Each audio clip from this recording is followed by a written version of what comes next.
Dans l'exercice 4.3, on va s'intéresser à l'intégrale généralisée de 1 sur ln de t racine de t sur 0,1.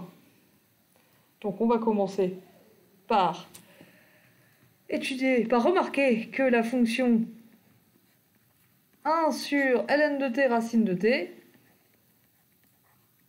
est continue, et oui. Donc localement intégrable sur quel intervalle en fait?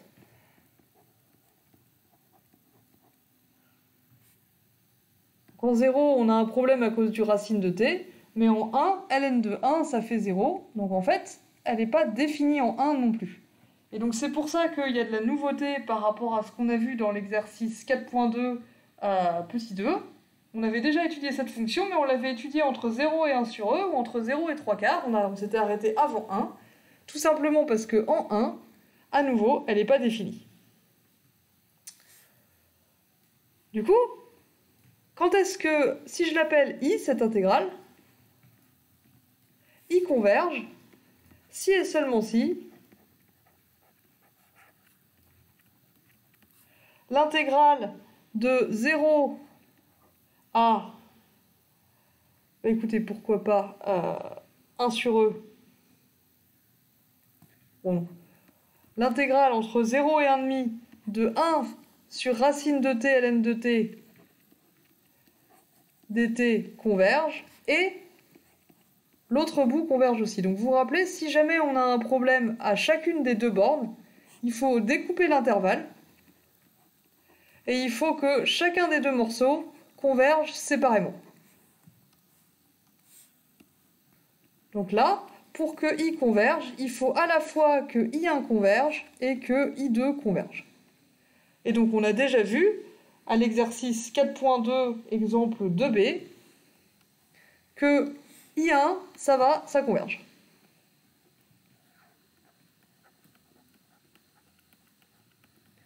Donc à l'exercice 4.2, 2b, on a vu que I2 converge. Donc ça va.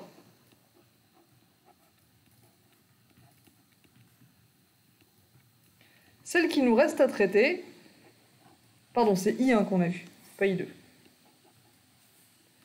Il nous reste à traiter I2, où on a cette fois un problème en 1. Donc, comment aborder cette question? On va prendre un B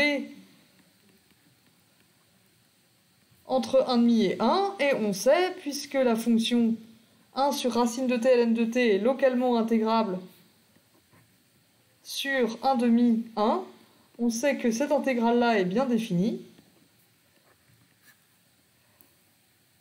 Et comment je vais faire pour traiter ce problème en 1? Donc là, racine de t, on voit qu'il ne va pas poser de problème, mais ln de t, par contre, si.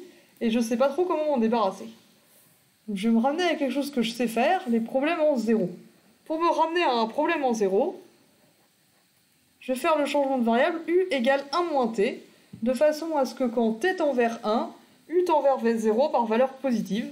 Et dans ce cas-là, du, c'est moins dt. Et donc si je fais ce changement de variable, mon intégrale se réécrit comme l'intégrale entre... Alors 1 moins 1,5, ça fait 1,5, 1 moins b, de moins 1 sur... Donc du coup t c'est 1 moins u, donc ici j'ai racine de 1 moins u, ln de 1 moins u, fois du, et je peux utiliser le moins 1 pour remettre les bornes dans le bon sens. J'ai donc l'intégrale entre 1 moins b et 1,5 de 1 sur racine de 1 moins u, ln de 1 moins u. Et donc là, on voit plus clairement que j'ai un problème quand u tend vers 0.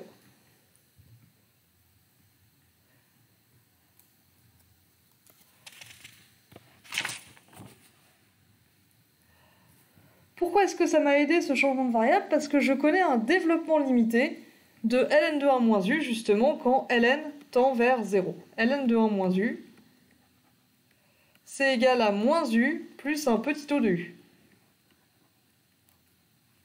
Donc racine de 1 moins u fois ln de 1 moins u.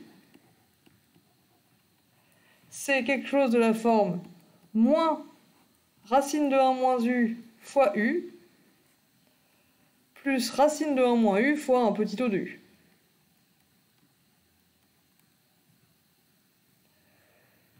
Et ce qu'on peut remarquer ici, c'est que quand u est proche de 0, racine de 1 moins u, ça va être positif.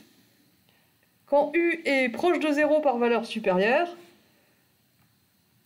tout ça, ça va être inférieur ou égal à 0.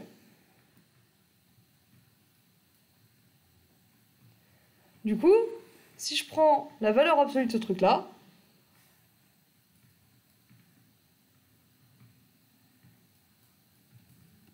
voilà, pardon, je vais finir mon...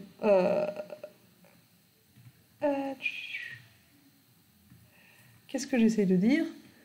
J'essaye de dire que du coup, tout ça, c'est égal à moins u facteur 2, racine de 1 moins u, moins racine de 1 moins u fois petit o de u,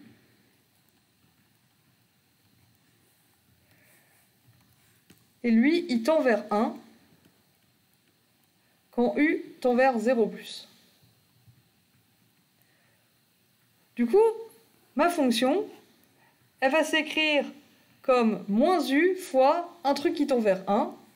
Et du coup,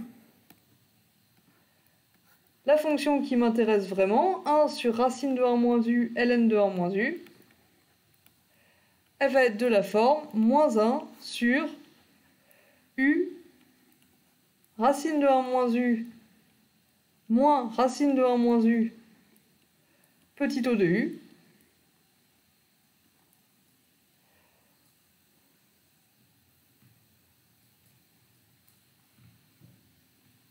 Et donc,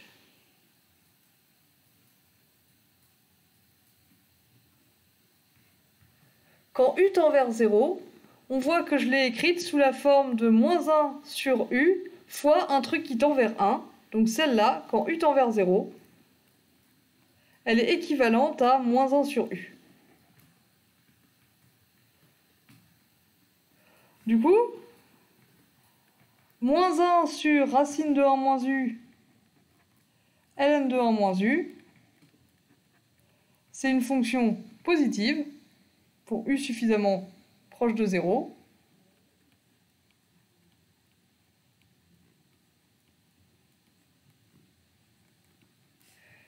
Et équivalente à 1 sur u.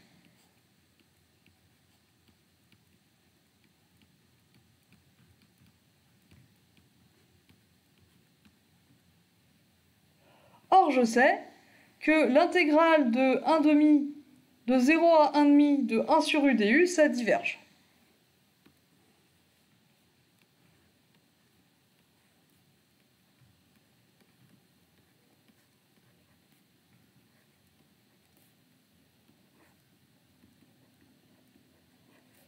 Donc l'intégrale de 0 à 1 demi de moins 1 sur ln de 1 moins u racine de 1 moins u,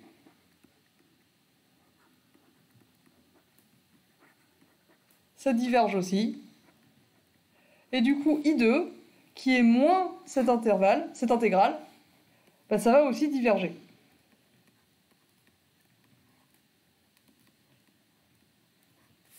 Ou ici, pardon, pour obtenir ça, j'ai été trop vite. J'ai utilisé le critère d'équivalence et j'ai le droit de faire ça parce que pour u proche de 0, cette fonction est positive et celle-là est positive aussi. Pardon, j'aurais dû l'écrire. Je vais faire ça tout de suite. Ah bah je l'ai déjà fait. Donc du coup, pour u proche de 0, cette fonction est positive. Elle est équivalente à 1 sur u. Donc par le critère d'équivalence, je vais pouvoir trouver un intervalle du type 0a où moins 1 sur ln de 1 moins u, racine de 1 moins u est positive. Donc je peux utiliser le critère de convergente et ensuite je rajoute le bout entre a et 1,5 où elle est localement intégrable. Donc ça me donne juste un réel, c'est une astuce qu'on avait déjà utilisée à l'exercice 4.2. Encore une fois, si vous voulez que je reprécise ça, n'hésitez pas pendant la séance de questions. Donc ce qu'on a obtenu, c'est que I2, qui est égal à moins celle-là, elle diverge. Et on avait dit que I, l'intégrale qu'on voulait regarder, l'intégrale entre 0 et 1, convergent si et seulement si I1 converge et I2 converge. Donc on en déduit que notre intégrale de départ, elle diverge.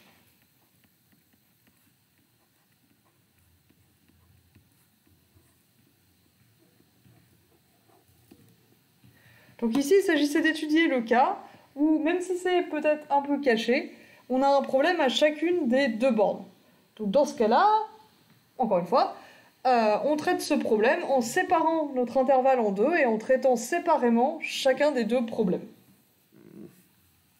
C'est à nouveau quelque chose qu'on va être amené à faire dans l'exercice suivant. Et donc je vous donne rendez-vous pour le dernier exercice de ce chapitre dans la vidéo suivante.